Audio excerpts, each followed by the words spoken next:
wat die woord vir ons gegee het, met inspirasie van die Heilige Gees, mense wat skryf het, om hierdie kosbare woord vir ons te gee, wat ons kan gebruik as 'n handleiding van die lewe. Halleluja. Ons het dit so nodig in ons lewens. So ek hoop net nie, my liewe broer en suster, jou Bybel is in 'n laai iewers geberg. Ja, hy moet in jou hart ook wees, waar jy moet hom lees, inspirasie daarin kry, om elke dag aan te gaan. Prys die naam van die Here. Ek gaan vanoggend vir julle die woord bedien oor die tuin van beslissing. Na aanloop van die Paasnaweek, die kruisiging het Jesus verskeie dinge deurgegaan, lewenservarings gehad, en ek wil een van daai ervarings met jou deel vanoggend. Nou, dit was vir my en my familie 'n groot voorreg om 'n paar keer al Israel te besoek en deur te reis. Ja, die Here het my vroeg baie kennis gegee om in 1989 in Tel Aviv te gaan werk en op 'n ander oogpunt na die werking in die Heilige Land te sien en sien wat alles daar gebeur, om die plekke waarvan ons in die Bybel lees te ervaar, te sien, daar te stap. Dit gee jou as kind van die Here net 'n beter insig van wat ons lees wanneer ons die woord lees. Met ons besoeke aan Israel het daar 'n paar plekke vir ons uitgestaan, wat vir ons wonderlik was om te sien en te ervaar. En een van hulle was die tuin van Getsemane. Dit was 'n belewenis vir ons om dit te kon sien en te ervaar. Want daar is iets, my liewe suster, aangaande hierdie tuin en die drama wat daar afgespeel het, wat 'n mens aangryp. Nou, die olyfbome wat daar groei, is meer as 2000 jaar oud. En ek onthou ons daar gestap het, en hulle kort ons so 'n bietjie van die voet af. Het ek gewonder, hoeveel maande sal dit gevat het om hulle arms om van hierdie olyfbome te sien. Nou, ek praat nie van magtige groot bome nie. Ek dink hulle groei net seker so 6 of 8 meter maksimum na hoogte.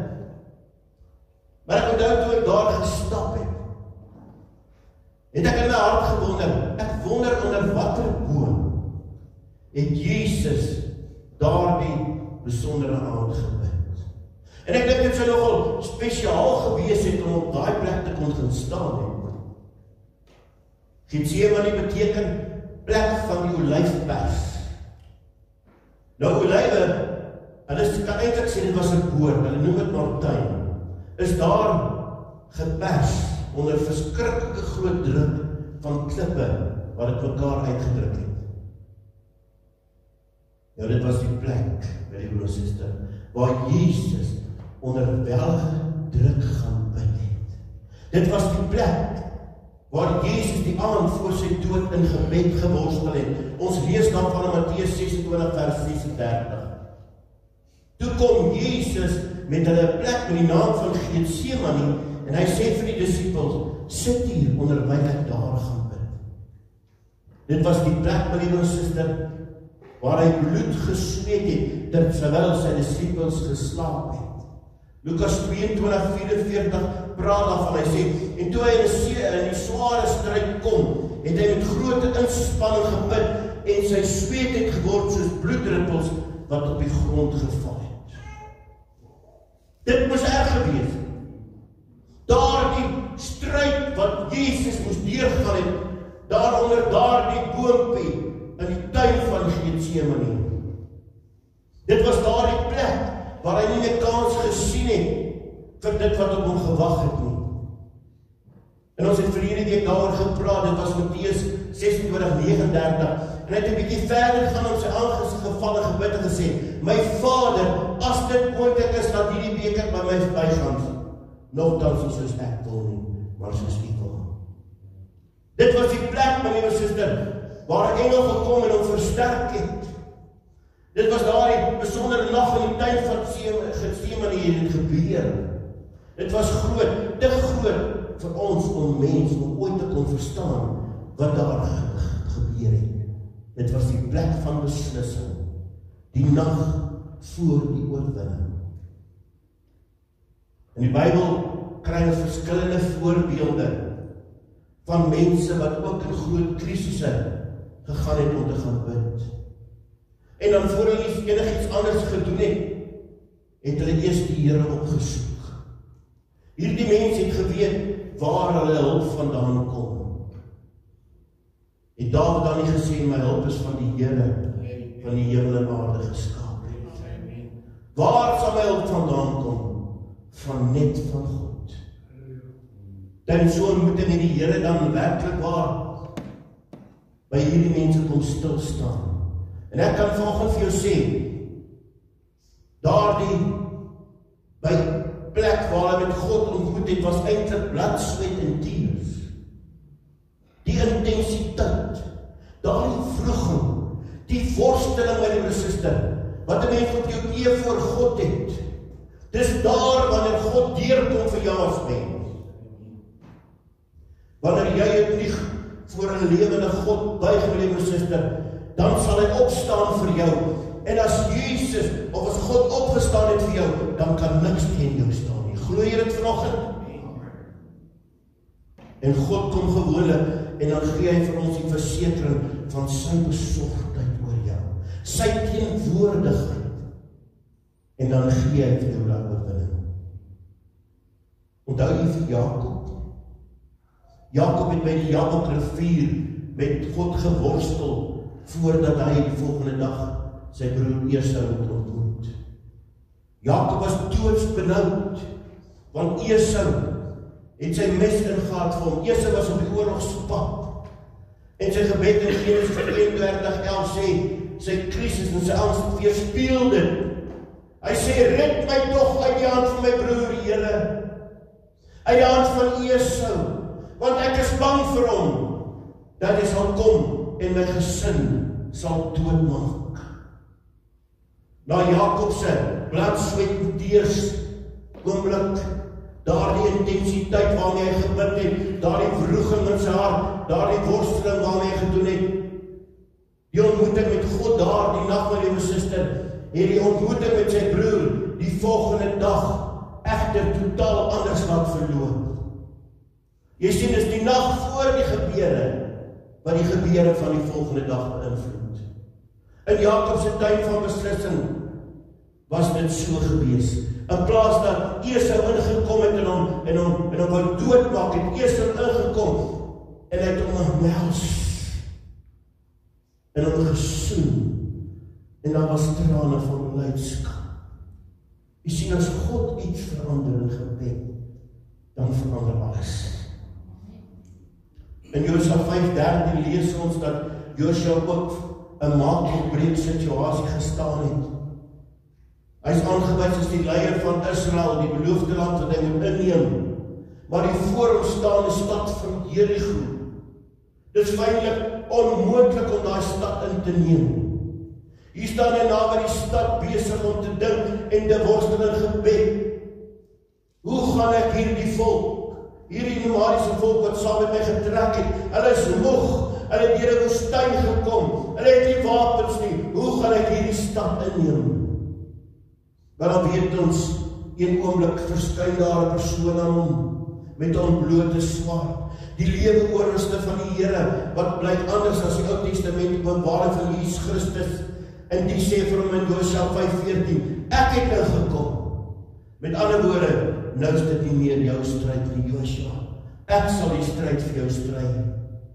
Kyk, sê hy in Josua 6:2, ek gee Jericho met sy koning en dapper helde in jou hand. Ja, ons weet, hulle moes eers om die stad gaan loop. Hulle moes eers die ramshorings blaas.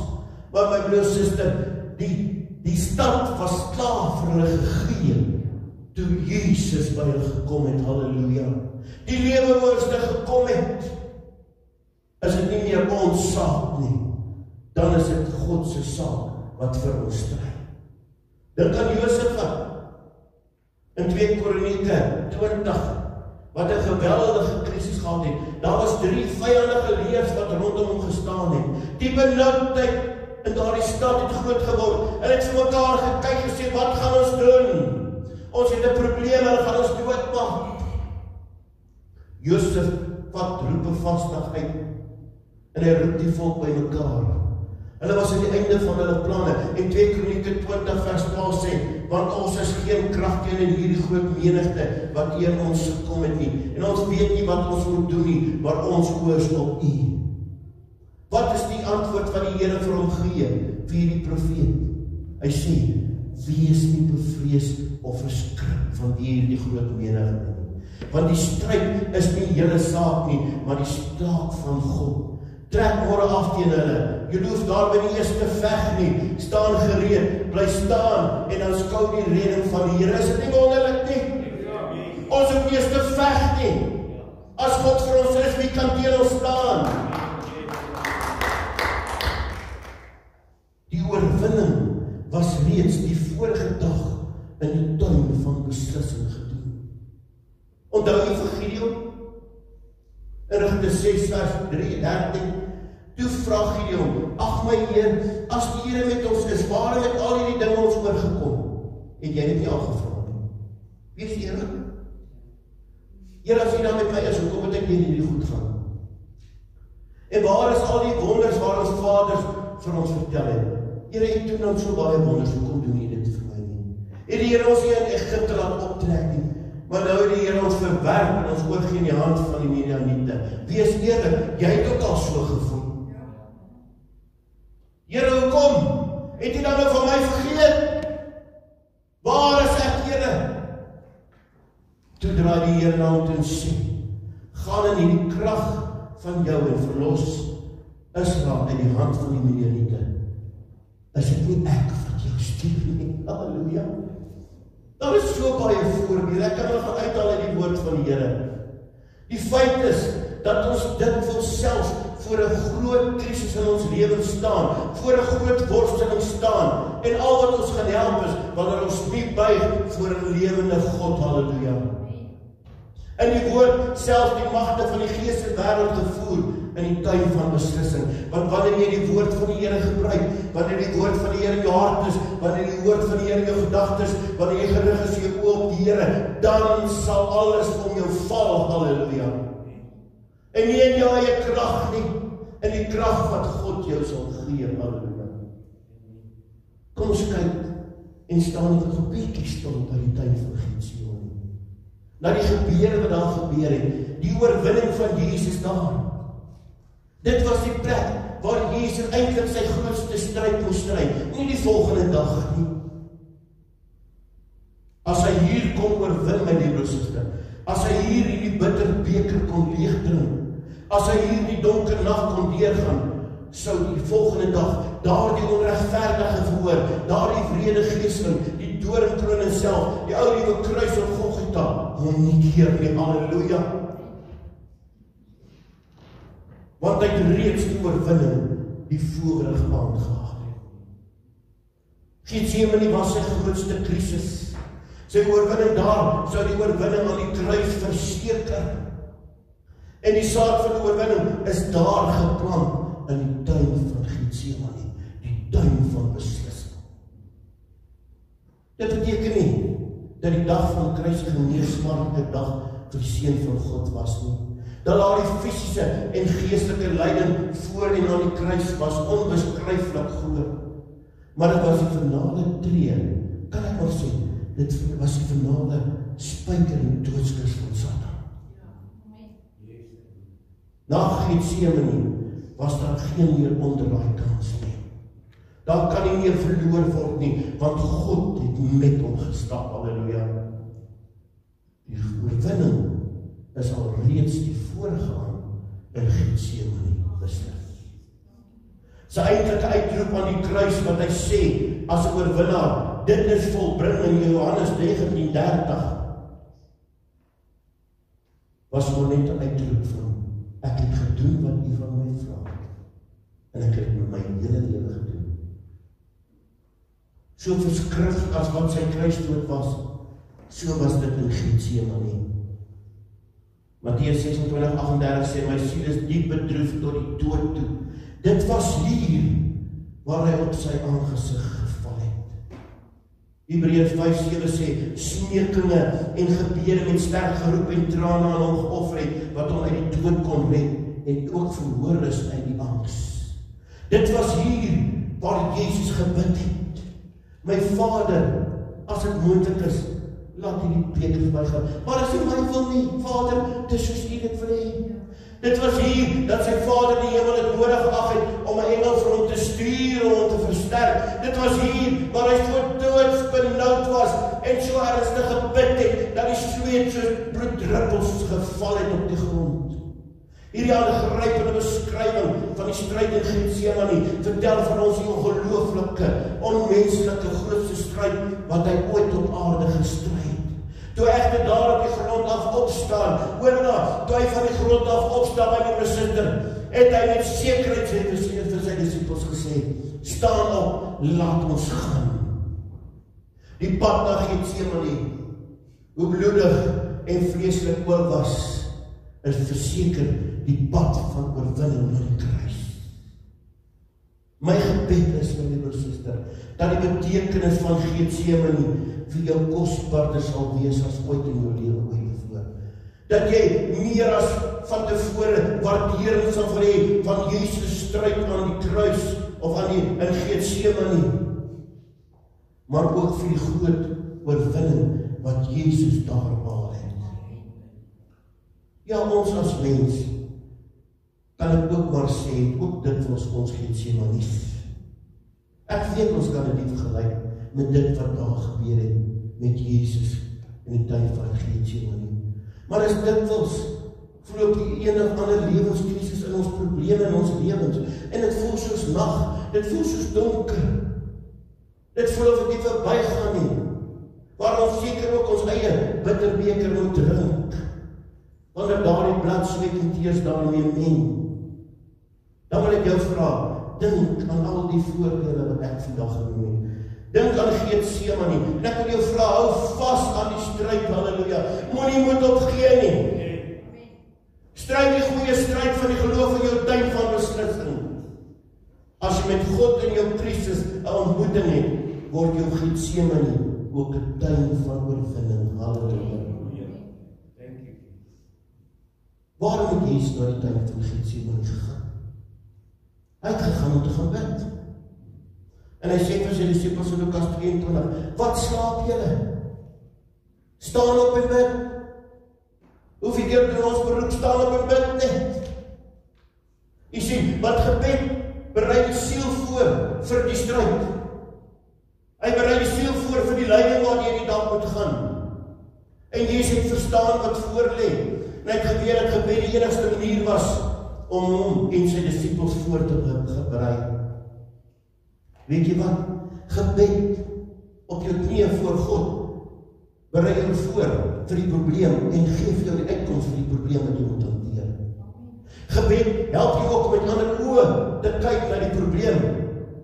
Wat sê hy dan nie? Sê jy vir die berg, hy moet opgaan en hy sal gaan nie. Gebed laat jou fokus op die uitkoms. Want jy vra dan nou, jy fokus, Here, help my in hierdie saak. Hierdie gebed raak nie vir jou berg nie. Want jy sien die uitkoms alreeds daar. Gebed bring jou in kontak met die hemel. En wanneer jy bid, dan lê jou hele lewe oop en bloot voor God met wie jy in verhouding staan. Jou hele lewe lê in die hand van God. God is alwetend en hy weet wat voor lê en hy is bemagtig om enige situasie om te keer. En hy het die belangrikste van gebed alreeds plaasgevind. Toe Jesus gesê, of die woord gesê, vra wat jy sal en jy sal dit verkry. Jesus beveel sy disippels staan op en bid en hy sê dat julle nie in versoeking kan kom nie. Dis vreemd. Hoekom het Jesus dit gesê? Mense verwag dat Jesus sê, bid dat jy in staat is om die swaar kry wat kom, dit kan hanteer. Nee, hy sê, bid dat jy nie in versoeking kom nie. Wie jy kom? Swaar kry bring versoeking. Versoeking om jou beginsels omver te werk en te sê, ek sal maar kompromie aangaan. Versoeking om gemaak bo teenspoed te stel. Versoeking om op te gee en in te gee. Dis wat versoeking bring. Versoeking om God te verloon. Weet jy wat? Ek weet nie of die Here dit meer vir my gaan doen nie. Maar wanneer jy gaan bid met intensiteit, dan sal die Here vir jou deurkom. Dan sal jy nie versoeking hê vir al die ander dinge nie. Ja, gebed help ons om die lewe van swaar kry te hanteer, nou ons weg van versoeking. Dit bring jou ook nader aan God. Want jy kan met hom gesels, halleluja. Jy hoef nie die hoogdraande gebede op te sit en sê, ag Here, die hemel help tog nie. Jy kan in jou eie taal sê, Here, U is wonderlik, U is groot, daar is niemand soos U nie. En ek vra U, Here, U wat alles kan doen, U wat die wêreld behoort, om my in hierdie situasie te help. En weet jy wat sê die woord van die Here vir ons? Ons is nie eintlik een groot mens nie. Ons is allemaal kind van God. En hy is 'n pa, hy het 'n hart van 'n pa, wat wanneer 'n kind vir hom vra, sal hy hom gee, dit wat hy soek. Ek gaan nie jou 'n brood, 'n klip gee as jy 'n brood vra nie. Ek gaan nie jou 'n slang gee as jy 'n vis vra nie. Sal jy dit vir jou kinders doen? Miskien moet ons net so 'n bietjie van ons eie droontjies afklim. En besef, dit wie ons is maar net kinders van God.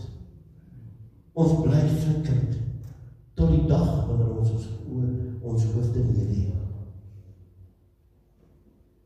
Wanneer ons deur swaar kry, lyding of tragedie oorval word, my liewe suster, dan is ons eie tyd van Getsemane die plek om vir krag na God te draai, sodat ons kan bly staan en nie in versoeking kom nie. Dan kom Jakobus in Jakobus 5:16 en hy sê, die gebed van 'n gelowige het kragtige uitwerking. Hoor mooi, 'n regverdige is 'n gelowige wat in 'n goeie verhouding met God staan. Jy moet in 'n verhouding met God staan. Hy gebruik Elia as 'n voorbeeld. Elia was 'n doodgewone mens soos ons. Hy was nie 'n supergelowige nie. Elia het ernstig gebid en julle almal ken die gedeelte waar hy vir 3,5 jaar nie gereën het nie. Hy het 'n wolkie gesien en hy het gebid en die Here het die reën gestuur.